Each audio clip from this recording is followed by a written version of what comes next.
இன்னைக்கு ஒரு சூப்பரான, கியூட்டான கதை ஒண்ணு சொல்லப் போறேன். ஒரு காலத்துல ஒரு பெரிய காட்டுல மின்மினி என்னும் பேர் வச்ச ஒரு சின்ன முயல் இருந்துச்சு.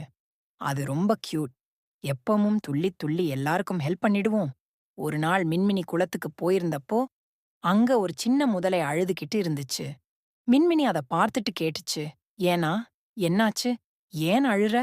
முதல சொன்னது, என் வால் மரக்கிளையில சிக்கிடுச்சு. ரொம்ப வலி. பாவம், எனக்கு உதவி பண்ணு.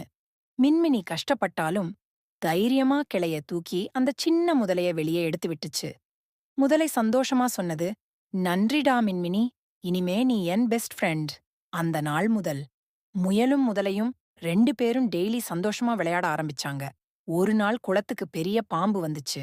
எல்லா அனிமல்ஸையும் பயமுறுத்த ஆரம்பிச்சது. மின்மினி அத பார்த்த உடனே ஓடிப்போய் முதலைக்குச் சொல்லிச்சு. முதல கோபத்துல தண்ணீரிலிருந்து வெளியே வந்து பாம்பை ஒரே சத்தத்துல பயமுறுத்தி ஓட விட்டுச்சு. அந்த நாள் எல்லா அனிமல்ஸும் சொன்னாங்க, நண்பன் பெரியவனா இருக்கணும்னு இல்ல, நல்ல மனசு இருந்தாலே போதும். கதை பிடிச்சிருந்தா லைக் பண்ணுங்க, ஷேர் பண்ணுங்க. ஒரு சின்ன கிளிக்லயே சப்ஸ்கிரைப் பண்ணிடுங்க. அடுத்த கதையில சந்திப்போம் குட்டீஸ்களே. பாய்.